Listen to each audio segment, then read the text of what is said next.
Bueno, entonces esta es la unidad 6. Vamos a hablar sobre el control y diagnóstico de enfermedades virales. Entonces, por control, nos vamos a enfocar a estrategias para prevenir las enfermedades. Entonces, el objetivo de esta unidad se supone que ustedes van a tener la capacidad de visualizar diferentes estrategias para prevenir estas enfermedades virales. Entonces, de las principales estrategias que ya conocemos son las vacunas. Es algo que no tenemos tan de fácil acceso en el caso de las bacterias. O sea, sí hay vacunas entre comillas para bacterias, pero casi siempre que hablamos de vacunas, pues nos referimos a enfermedades virales. Entonces, son temas que como ya se tocaron en inmunología, estrategias de control, se ve más que nada cuando se tocan los temas de bioseguridad. Entonces va a ser más que nada como un repaso con esto. Dentro de las estrategias de control pues, se tienen que considerar los agentes antivirales, perdón, que era lo que comentamos en la unidad pasada.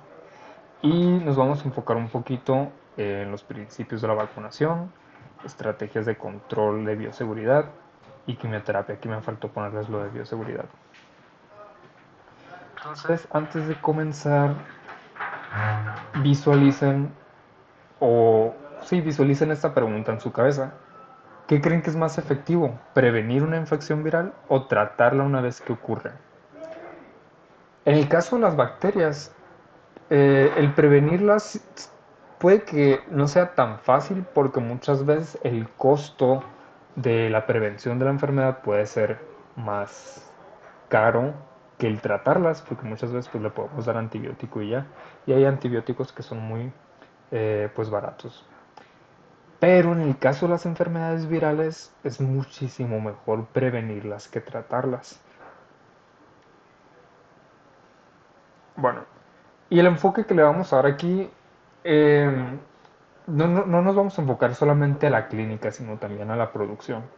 Las enfermedades en medicina veterinaria tienen un impacto, perdón, muy importante en cuanto a la seguridad alimentaria. No sé si tengan o si ya hayan escuchado ese concepto. La seguridad alimentaria se supone que se estudia más que nada, por ejemplo, en cuestiones de política, que las decisiones que toman, por ejemplo, los políticos en cuanto a los subsidios que se hacen a la agricultura, la ganadería, todo eso, para que la población tenga una seguridad alimentaria, refiriéndose a que tengan acceso al alimento de buena calidad a buenos precios. Entonces, las enfermedades virales, cuando ocurren, por ejemplo, cuando hay brotes de enfermedades virales en la producción, tienden a repercutir en la economía de estas.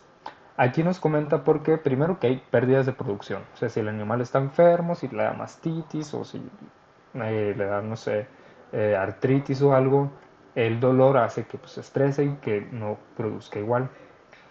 Algunas enfermedades virales no permiten el sacrificio de estos animales o se tienen que hacer el rifle sanitario que comentábamos en las clases pasadas. Entonces todo esto genera consecuencias económicas para los productores, pero directamente también se ven afectado pues lo que viene siendo el precio pues, de la comida. O sea, si tenemos por ejemplo eh, un brote de influenza aviar de alta patogenicidad, y afecta a la producción pues, de pollo y de huevo, se ve afectada la seguridad alimentaria porque el huevo pues, va a aumentar de precio. Y aquí en México, pues es que somos los principales consumidores de huevo de todo el mundo por per cápita, pues porque casi todos los desayunos están a base de huevo. Entonces, pudiera generar una desnutrición pues a las personas de escasos recursos, porque ya no van a tener fácil acceso a la nutrición. Entonces, el prevenirlas, pues vamos a ayudar a esto, a mantener pues, un cierto nivel económico, enfocado también a mantener la seguridad alimentaria. ¿Alguna duda, algún comentario con esto? Entonces, enfermedades principales que pueden afectarnos a este nivel pues, es la influenza aviar y la fiebre aftosa. A ver. Bueno, en cuanto a los animales de compañía, pues básicamente se afecta principalmente su calidad de vida, ya sea porque queden con secuelas, por ejemplo, los perritos que se infectan de moquillo y si se les desarrolla la enfermedad pueden generar efectos nerviosos y quedan como con tics. En, en la veterinaria pasada donde trabajaba teníamos un pacientito que parecía como si fuera escolta, porque siempre movía una patita así como que... pues, no sé, yo siempre visualizo así como que la escolta como que están como que dando pasitos sin moverse. Así estaba ese perrito, tenía un tic nervioso y siempre se movía. Entonces eso hacía que se cansara muy fácil, gastaba mucha energía porque sus músculos se contraían solos, aparte que le daban epilepsias, etcétera, ¿no? Entonces la vida de esos animalitos se ven afectados, quedan con secuelas, aunque no queden con secuelas, pues su vida corre riesgo. Y aparte, para los propietarios generan un gasto. Los tratamientos contra enfermedades virales tienden a ser costosos. Por ejemplo, mínimo se quedan unas 4 noches de hospitalización, más el tratamiento, inyecciones, si se necesitan aplicar retrovirales, etcétera. Entonces, eh, me ha tocado pacientes con parvovirus que terminan pagando cuentas de arriba de 20,000 pesos. ¿Alguna duda, algún comentario o algo que quieran aportar? Entonces, en nuestro enfoque, pues como negocio nos conviene, ¿no? Pero, pero al final de cuentas, pues nosotros estudiamos veterinaria para salvaguardar la calidad de vida de esos animalitos. Entonces, las vacunas, por ejemplo, es una estrategia de control que nos permite limitarnos o desviar este efecto. Por último, tenemos enfermedades virales que tienden a afectar la salud pública, es decir, que no nomás están presentes en animales, sino que también nos pueden afectar a nosotros. Hay algunos virus de la influenza que pues, han mutado y nos han afectado. Eh, sí les tocó el virus H1N1, que, que le echaron la culpa a la producción porcina. O sea, sí hubo una mutación, pero no te puedas infectar, por ejemplo, por comer cerdo. A la producción porcina le pegó muy fuerte porque la gente empezó a asociar que el virus de la influenza que andaba matando gente era por comer o porque eran a raíz de los cerdos. Y pues el ejemplo más fácil o más común que tenemos es el de la rabia. Entonces, en el caso de los virus zoonóticos, eh, también hay un costo económico muy grande por parte de los gobiernos para intentar controlarlas. Ya ven que todos los años hay campañas de vacunación contra la rabia, que lo podemos ver como muy sencillo, pero en realidad pues el gobierno sí invierte y se inyecta mucho dinero para eso.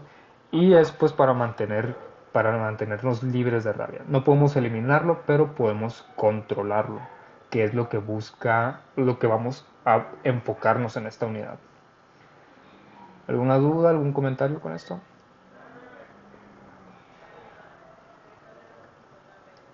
Muy bien. Entonces, para controlar las enfermedades virales tenemos que visualizar cómo se transmiten, cuáles son las rutas de infección. Entonces, dependiendo de las rutas de infección, nosotros podamos idear estrategias para, pues para controlarlas, ¿no? Entonces, tenemos, por ejemplo, transmisión de tipo directa. Dice que implica el contacto cercano entre animales infectados y en animales susceptibles, como en el caso del virus de la rabia, que se transmite a través de mordeduras. La mordedura es el contacto directo que se tiene. Por ejemplo, la rabia, si un perro rabioso pues tira saliva por ahí y yo toco la saliva, no me va a pasar nada. Tiene que haber un contacto directo con mis tejidos, o sea, me tiene que morder para que ocurra. A eso se refiere por transmisión directa. Luego tenemos transmisión indirecta. Ahí sí es cuando el virus se queda, por ejemplo, eh, si la saliva se queda ahí embarrada, yo la toco y pues ahí me infecto. Ahí sería una transmisión indirecta. Entonces, el caso de la rabia no se transmite indirectamente. Entonces aquí el concepto de transmisión indirecta nos comenta que ocurre cuando el virus se disemina a través de objetos contaminados, que esos objetos contaminados decimos fomites o vectores. Pero bueno, vectores sería otra clasificación. Vamos a dejarlo con objetos contaminados. Entonces, por ejemplo, a lo mejor manejamos un animal enfermo y se queda, por ejemplo, en los anillos, en los relojes. Eso queda infectado y pues después, a lo mejor yo me lavo las manos, pero pues el anillo ahí se quedó o en el reloj se quedó la enfermedad. Muchas veces nos lavamos las manos, pero no nos lavamos los antebrazos o en la ropa. Y pasa mucho, por ejemplo, aquí en la veterinaria pasa mucho de que se van los médicos a sus casas y con la ropa llegan, saludan a sus perritos y los terminan infectando. Entonces, ese es un tipo de transmisión indirecta. Ejemplos virus que se puedan transmitir de forma indirecta, el virus de la fiebre aftosa puede transmitirse a través de equipos agrícolas contaminados. Pasa mucho también en veterinaria, algunos veterinarios se dedican, por ejemplo, a la asesoría de granjas. Entonces, de que asesoran una granja, se infectan, van a otra granja y la ropa lo llevan y pues terminan infectando a los animales de manera indirecta. No tienen contacto con el animal infectado, pero sí a través de objetos. ¿Alguna duda, algún comentario con esto? Siento que son sencillos de digerir. Luego tenemos por aerosoles. Estos principalmente vamos a hablar de enfermedades virales de tipo respiratorio, que se incuban en tejidos respiratorios como tal, alvéolos o neumocitos tipo 2, casi todas las enfermedades que generen sintomatología respiratoria. Pues estos, cuando se estornuda, cuando tosen, cuando hablan, se libera a través de gotas en aerosol. Entonces quedan muchas veces suspendidas en el aire y es de muy fácil propagación, por ejemplo, en ambientes, como aquí dice, con alta densidad de animales. Ejemplo, influenza aviar. La influenza aviar tiene una morbilidad del 100%, casi casi, del 99.9% de, de transmisión. Entonces, en una granja de aves, donde todas las aves están pegaditas, estornudan y ya contagió a 3 a 4 y esas terminan contagiando a todas las demás y terminan con toda la infección, o sea, todas las parvadas infectadas. Y de hecho, aparte de que infecta a toda la parvada, tiene un alto porcentaje de mortalidad que llega hasta el 100%. Entonces, hay que considerar que las enfermedades respiratorias que se transmiten por aerosoles, hay que evitar la densidad de animales. ¿Dudas, comentarios con esto? Y luego tenemos transmisión vertical, que esta pues básicamente es transmitido a través de la madre, ya sea porque hay ya sea porque puede atravesar la barrera placentaria o durante el canal de parto, pues se abren vasos, se rompen vasos sanguíneos en contacto de sangre de la mamá con el feto, con el bebé, lo que sea, y se terminan infectando. Entonces a eso le decimos transmisión vertical. Y el ejemplo, pues tenemos el virus de la diarrea viral bovina, que muchos de estas transmisión vertical pueden ser también eh, porque los virus se integran en el ADN, entonces pues terminan eh, pues pasándolo a su descendencia. Y por último tenemos vectores biológicos, que estos por ejemplo son cuando participan insectos principalmente o artrópodos. Dice aquí que tenemos los vectores biológicos, algunos virus como el virus de la encefalitis equina son transmitidos por vectores como los mosquitos. Y estos pues sí son más difíciles de controlar porque pues tenemos que controlar a los mosquitos. Entonces hay que visualizar cómo la enfermedad se va a transmitir para nosotros tomar decisiones para el control o prevención de la enfermedad. ¿Alguna duda, algún comentario con esto?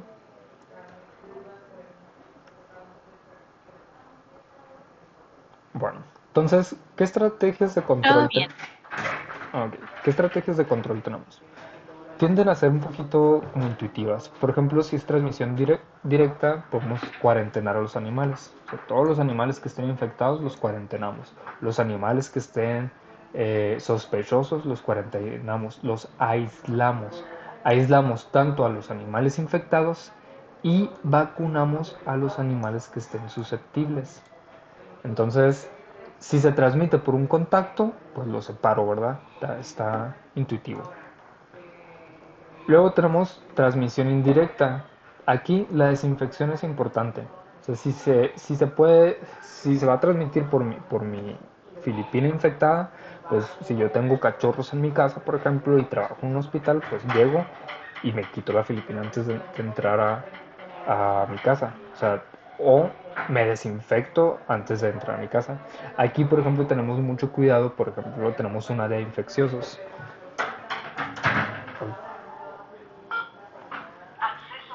Tenemos un área de infecciosos. Entonces, si yo voy, atiendo un perrito infeccioso que es sospechoso a parvovirus o algo, yo me baño en desinfectante antes de, pues, de tener contacto con otros animales. Especialmente, pues si me dicen de que puedes pasar una vacuna, pues de volada nos desinfectamos.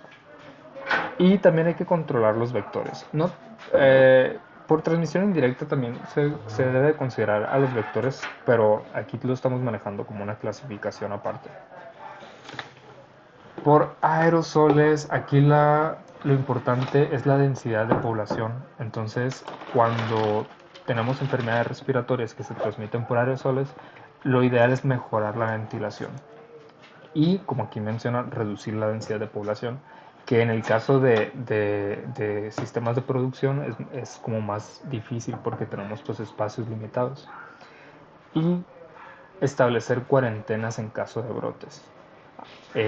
Nada entra, nada sale. De hecho, cuando hay como alertas de brotes de influenza aviar, todos los avicultores se ponen bien paranoicos. Y de hecho lo van a estar notando cuando quieran hacer prácticas en aves y pues no los dejen pasar o estén de que súper limitados para ingresar a estas producciones. En el caso de la transmisión vertical, pues hay que monitorear, hay que definir qué animales están positivos y qué animales no. Para, pues en el caso de nosotros que utilizamos a los animales para producción, pues los animales que estén infectados positivos, pues no hay que reproducirlos. Pues terminan eliminando o sacando del programa de cría. Y pues en el caso de los vectores biológicos, pues tenemos que controlar precisamente a los artrópodos. Si es por mosquitos, si es por palomas o algo, pues tenemos que controlarlos. ¿Qué es lo más difícil o es el reto más difícil que tenemos nosotros como veterinarios para controlar enfermedades virales? ¿Qué es lo que pasa, por ejemplo, con el virus de la influenza aviar? Que se transmite también por aves silvestres. Entonces, ¿cómo limitas o cómo controlas de que los pájaros silvestres pues lleguen y se posen en tu producción? Más porque pues ahí hay comida, van, pues se comen, etcétera. O cuando se transmiten, por ejemplo, por ratas, también son vectores biológicos. Pero pues aquí el punto es de que si tenemos un brote de estas enfermedades, pues hay que tomar medidas para controlarlos. Hay algunos que ponen como estatuas de búhos, cositas así que pues limita un poquito, controla un poquito sobre la presencia de las aves migratorias o de las aves silvestres. En fin, ¿dudas con esto?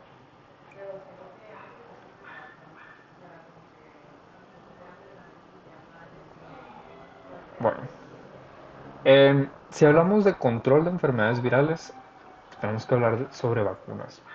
O sea, aquí es nuestra principal arma para prevenir enfermedades y controlarlas. Entonces, aquí entramos en un concepto que se llama inmunización, que yo creo que todos conocemos, creo que ya llevaron inmunología. Pero bueno, por inmunización dice que es cuando se estimula el sistema inmunológico para que desarrolle defensa específica y duradera contra un patógeno. Aquí utilizamos o seguimos el fundamento de la inmunología adaptativa, donde el cuerpo reconoce, o sea, tiene la capacidad de memoria de reconocer y atacar a ciertas moléculas específicas. Entonces, bajo ese fundamento, nosotros podemos presentarle a los cuerpos estructuras similares o estructuras atenuadas de lo que viene siendo el virus y que lo reconozca y genere anticuerpos para neutralizarlos. Como definición de las vacunas, aquí nos comenta que son preparaciones diseñadas para inducir una respuesta inmune específica, pero muy importante, sin causar la enfermedad. Y esto prepara al organismo para reconocer y combatir futuras infecciones. Entonces, aquí nos explica un poquito cómo funciona. Pues básicamente utilizamos, pues ya lo comentamos, ¿no? Virus atenuados, inactivados o subunidades de virus. Y ahorita tenemos la tecnología de ARN mensajero, que lo que hacemos es darle las instrucciones a las células de que sinteticen antígenos virales y pues ya los reconocen directamente. Entonces, el presentarles básicamente lo que hacemos es darle o les facilitamos la presentación de antígenos y las vacunas siempre van acompañadas de algo que le decimos adyuvantes, que esto va a potencializar la respuesta inmune sin causar la enfermedad. ¿Algún comentario, alguna duda con esto? Bueno, entonces, una vez que han sido inmunizados, cuando el animal, el organismo se enfrenta contra el virus futuro, ya va a tener anticuerpos de memoria, o sea, ya va a estar preparado. Y esto va a permitir que no se reproduzca el virus. Entonces, generalmente los anticuerpos de memoria quedan circulando en el plasma sanguíneo. Entonces, muchos de los virus se transmiten o ¿cómo se dice? No se transmiten, viajan, pues viajan a través de la sangre y pues ahí se van a encontrar con los anticuerpos específicos y los van a neutralizar antes, o del punto es que sea antes, ¿no? De que genere la infección. Y si no, o sea, si no limita la unión del virus contra la célula, al menos ya va a tener ganada o ya va a tener, eh, por ejemplo, la inmunidad adaptativa tarda alrededor de 15 días en generarse, es decir, puede tardar en que, desde que el cuerpo conoce al virus y genera anticuerpos específicos, puede tardar hasta 15 días, 21 días en generar los anticuerpos. Entonces, si ya está vacunado, pues y aunque infecte células, ya no va a tardar 15 días en generar anticuerpos, sino que ya los va a tener, digamos, en su memoria y tarda horas en volver a producirlos. Entonces, en ese sentido va ganando la batalla. Y pues entre menos tiempo tenga el virus de reproducirse, pues va a haber menos virus disponibles para infectar otras células. Entonces es muchísimo más fácil limitar la enfermedad. Ojo, las inmunizaciones o las vacunas no previene la infección. O sea, el virus puede infectar igual, pero lo que se hace con la inmunización es preparar al cuerpo para que él solo lo neutraliza. Entonces, tenemos 15 días extra si vacunamos. Que pues para el virus o para el cuerpo pues es bastante. ¿Alguna duda, algún comentario con esto? Todo bien. Ok, hay diferentes tipos de vacuna y se utilizan pues siguiendo diferentes criterios. Hay ventajas y desventajas, ¿no? Entonces, hay algunas que tienden a tener un efecto más generan una inmunidad más duradera o más fuerte, por así decirlo, y hay otros que son como más tenues. Entonces hay algunas vacunas que nos van a permitir generar reaplicaciones o otras que solamente con una aplicación generan una buena inmunidad. Pues depende del tipo de vacuna que se utilicen. Entonces todas ofrecen ciertas ventajas, limitaciones, hay algunas que son más difíciles de desarrollar, otras son más caras, etcétera. ¿No? Pues ya va a depender del tipo de laboratorio que se encargue pues, de producir las vacunas. Pero nosotros pues vamos a platicarles un poquito sobre los tipos, ¿no? Primero que nada están los virus vivos atenuados. Estas dice que son virus que han sido debilitados para que no causen la enfermedad. Se pueden debilitar ya sea con temperatura, cambios de pH, principalmente con radiación. Y Los virus vivos atenuados, como están vivos, estos sí pueden generar una infección, pero como están atenuados, pues no tienen la misma capacidad de reproducirse dentro de la célula. La ventaja aquí, que sean virus vivos, es que van a generar una respuesta inmune fuerte y duradera, similar a lo que ocurriera con una infección natural, es decir, con el virus silvestre. Desventajas de estas principalmente es que el virus, al estar vivo, sigue teniendo o sigue habiendo la probabilidad de que sí genere la enfermedad. Entonces, si el animal está inmunosuprimido, eh, puede que genere la enfermedad. Em, bueno, entonces el virus sigue siendo viable. Entonces, si les llevan un perrito a vacunar o algo, siempre hay que asegurarse de que, pues esté sano, ¿no? Para evitar ese tipo de situaciones. Aunque utilicen otro tipo de vacunas, de virus vivos atenuados de subunidades o algo, eh, no se recomienda las vacunas si están inmunosuprimidos. Pero hay algunas que nos permiten o nos dan todavía un poquito más iba a decir ventaja, pero no. Son más nobles, digámoslo así, con el sistema inmune. Entonces, estos generan una respuesta inmune fuerte, pero eso significa también que compromete más al sistema inmune. Entonces, nomás hay que tener cuidado con eso. ¿Alguna duda, comentario con esto? ¿Cuál sería un ejemplo de alguna vacuna de virus, virus atenuado? De virus vivo atenuado. Creo que la de Ujú. moquillo es virus vivo atenuado. Pues ahí depende, generalmente ahí en las vacunas dice. Oh, ok, gracias. De nada. Pero es que también depende de los laboratorios. O sea, los laboratorios te pueden manejar. Aquí en Master. Es que es bien ridículo ese perro. Sí. Le están haciendo ultrasonido, pues. Sí, ¿verdad? Están haciendo ultrasonidos, ¿no? Y lo están Ahí inyectando. disculpen a eso, compañeros. Es un perro que trae diarrea explosiva, pero no es por virus. Bueno, les comentaba que varía el tipo de laboratorio. O sea, puede que un laboratorio utilice virus vivos para moquillo o puede que utilice subunidades porque sea inactivo, pues ahí varía. Eh, Creo que MSD, creo que se utiliza virus vivos de moquillo. Pero bueno, en el caso de los virus inactivados, estos dice que son virus muertos, entre comillas, porque los virus no están vivos, entonces tampoco pueden estar muertos. Estos pierden su capacidad de replicarse en el huésped. También se pueden atenuar con procesos químicos o físicos, ya sea por temperatura, pH o radiación, pero la característica de estos es que no se pueden replicar. Los vivos sí se pueden replicar y por lo tanto su inmunidad es más fuerte, o la inmunidad que generan, perdón, es más fuerte. Entonces, los virus inactivados son más seguras para animales que estén inmunocomprometidos. O sea, siempre y cuando, o de preferencia, que no estén enfermos pues de lo mismo que les vamos a inyectar.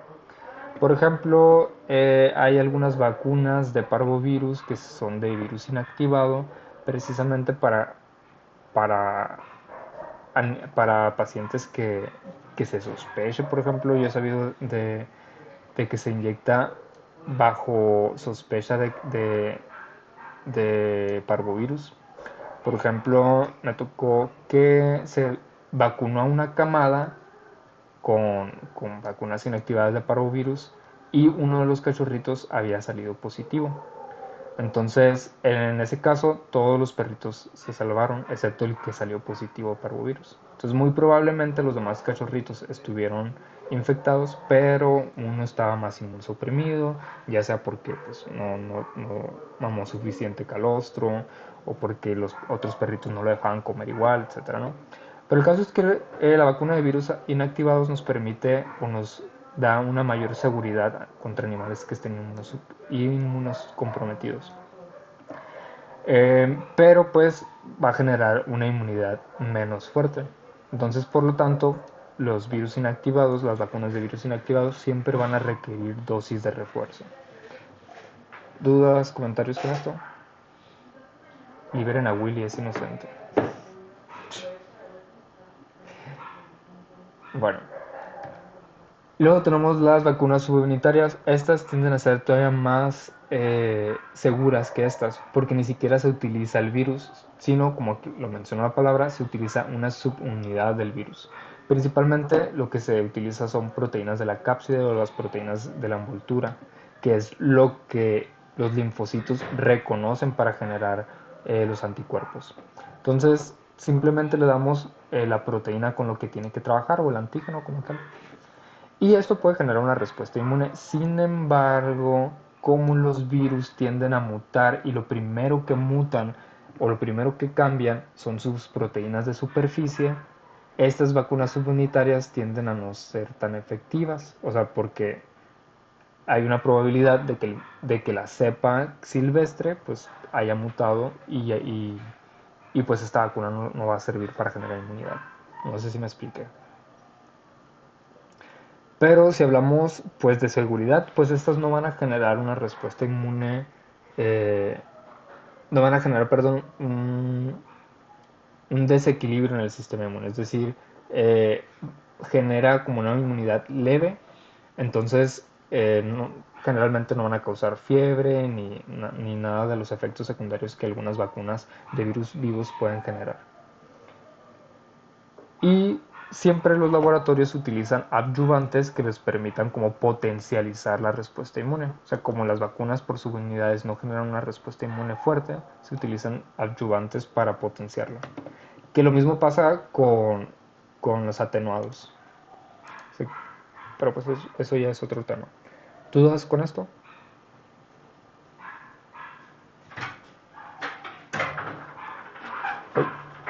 Bueno, luego tenemos las vacunas que son de vector viral. Estos son, pues digamos que son tecnología muy avanzada. Lo que se hace aquí es como los virus, básicamente, eh, acuérdense que los virus tienen capacidad de infectar células y hacer que se sinteticen las proteínas que el virus quiere. Entonces, las vacunas de vector viral lo que se utilizan es que se inyectan virus tal cual, pero son virus modificados. Están modificados genéticamente para que produzcan las proteínas que nosotros queramos. En este caso, se sintetizarían antígenos que son los que se van a presentar a los linfocitos para generar la respuesta inmune.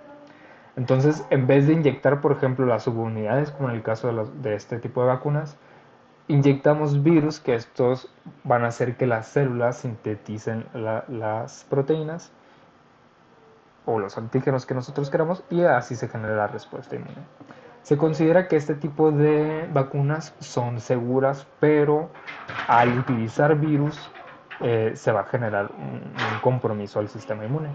Entonces es más fácil que se inmunosuprima y que otras enfermedades pues ataquen.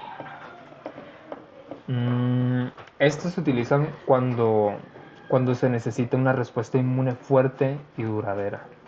Entonces, aparte que este tipo de vacunas son muy caras, son seguras en el sentido de que no van a generar la enfermedad con la que estamos vacunando, pero inseguras en el sentido de que van a comprometer mucho el sistema inmune y otras enfermedades pueden aprovechar. ¿Qué tal? Bueno, ¿dudas con esto? Y bueno, ahorita ya no se deberían de utilizar esas de ahí. Ahorita el futuro son las vacunas de tipo ARN, que en vez de utilizar vectores virales o inyectar sus unidades, pues inyectamos las puras instrucciones para que se sinteticen los antígenos que nosotros buscamos. Son fáciles de desarrollar, fáciles entre comillas, pero como es tecnología nueva, tienden a ser muy caras. De hecho, Pfizer creo que era la vacuna que se utilizaba era de tipo ARN. Entonces, si se acuerdan, para que es el ARN mensajero, estos lo leen los ribosomas para la síntesis de proteínas. Entonces, lo que se hace con este tipo de vacunas es eso. Se inyectan las puras instrucciones y se sintetizan los antígenos que queremos que nuestras células reconozcan para generar la inmunidad.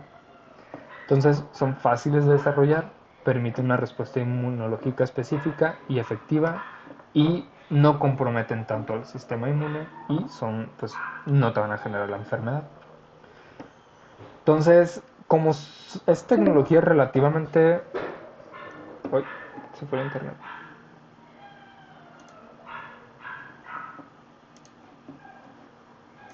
Se fue el internet.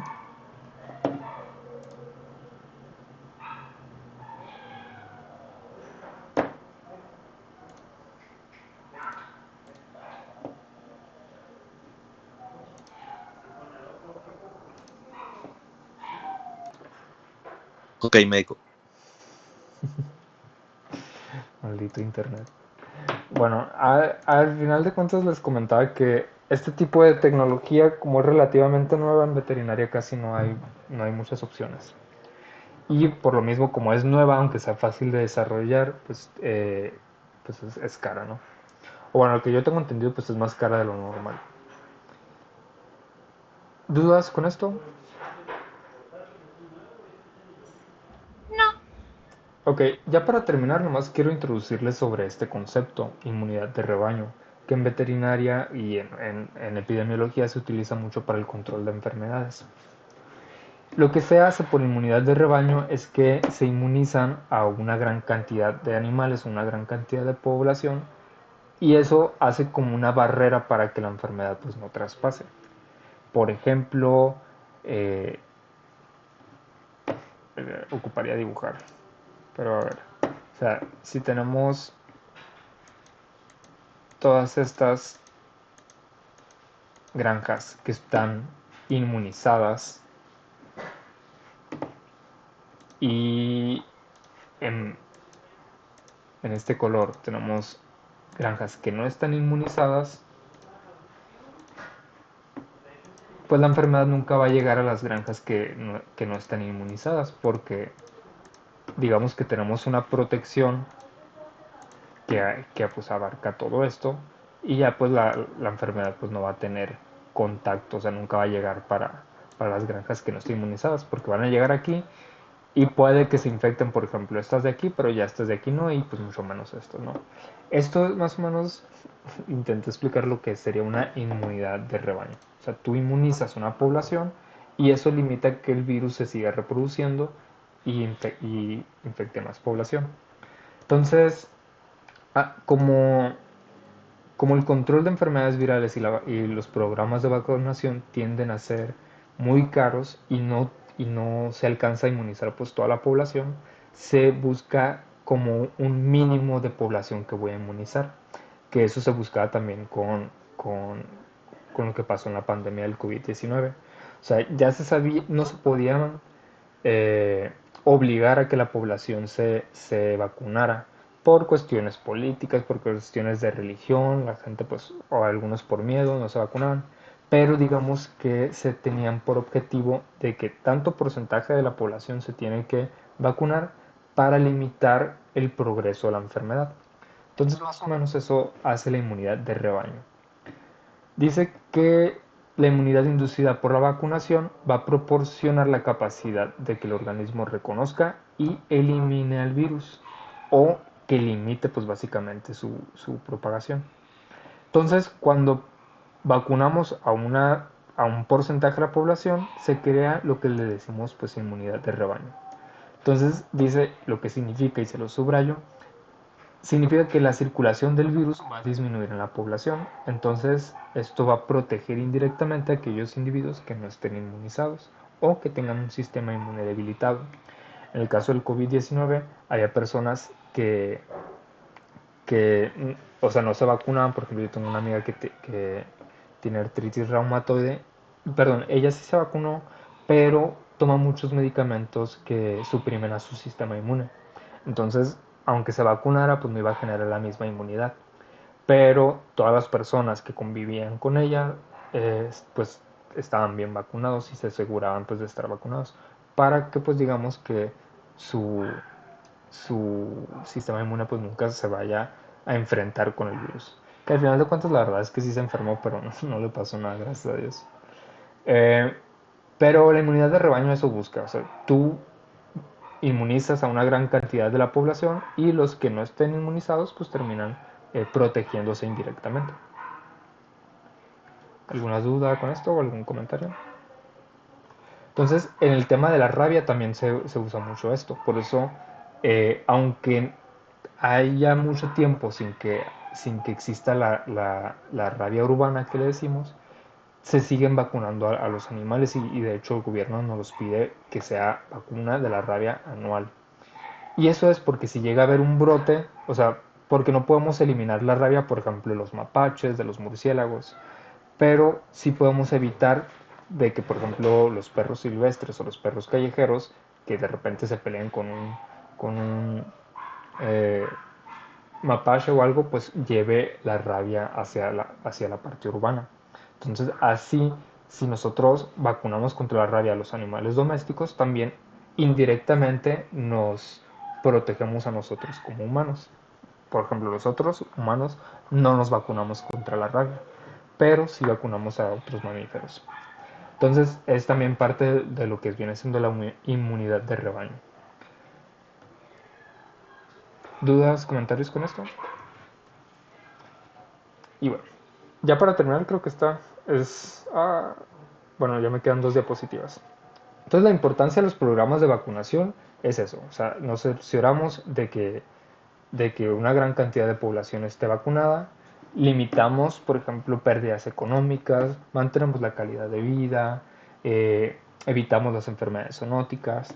Entonces, en veterinaria hay un gran enfoque para promover la vacuna. Eh, Nos permite pues, el control de enfermedades en ciertas poblaciones, la prevención de enfermedades zoonóticas, como lo comentaba. Y lo que más nos importa ahorita a nosotros pues, es esto, ¿no? El bienestar animal, reducción de pérdidas económicas y protección de salud pública. Que al principio era lo que yo les comentaba sobre el enfoque que le damos a un control de enfermedades, a un plan de control de enfermedades, salvaguardar el bienestar animal, evitar las pérdidas económicas, mantener la seguridad alimentaria y pues la protección de la salud pública. ¿Qué limitaciones tenemos? O sea, la verdad es que es muy difícil erradicar las enfermedades. Sí se puede, pero pues tenemos limitaciones. Como lo comenta aquí, la variabilidad de la respuesta inmune en algunos individuos. Va a haber personas o animales que aunque se vacunen, van a generar o van a manifestar la enfermedad. Incluso si la enfermedad es mortal, pues incluso pueden morir. No podemos controlar esa parte de ahí. Eh, Va a haber ciertas situaciones en las que siempre se utilicen refuerzos, como en el caso de la rabia, se utilizan vacunas anuales eh, en las mascotas. Y principalmente los costos asociados a los programas de vacunación. Si hay un brote por ejemplo, de PIRS, muchas veces, bueno, en el caso de PIRS, las vacunas no tienden a ser efectivas, tienden a generar costos, eh, y aunque se pongan refuerzos y todo, pero pues no, esa es una gran limitante, o sea, la variabilidad de respuesta inmune y también la disponibilidad de tecnología que tenemos para desarrollar vacunas. Otras limitaciones, pues es por ejemplo que los virus tienden a mutar, entonces alta tasa de mutación de algunos virus y pues que no pueden generar una respuesta inmune duradera, como en el caso de las influencias, de las gripas. O sea, no tenemos vacunas contra gripas porque ese tipo de virus muta muy fácil y pues no podemos estar diseñando vacunas cada cambio de temporada. Aunque ahí digan vacúnate contra la influenza, pero no quiero que se hagan antivacunas. Pero las vacunas sí sirven, ¿no? Pero por ejemplo en el caso de la influenza, pues es un virus que muta muy fácil. Quién sabe dónde se diseñaron. Entonces probablemente aquí en Obregón así, pues no, esas vacunas no sirvan 100%. Y ya, no sé si tengan algún comentario o algo que aportar. Todo bien. No Yo me la digas. verdad no me la pongo nada más porque es gratis, la verdad. O sea, yo, por ejemplo, yo le digo a mi abuela, usted vacúnese. No vaya a ser que se me enferme. pero la realidad es que no, puede que no sea tan efectiva.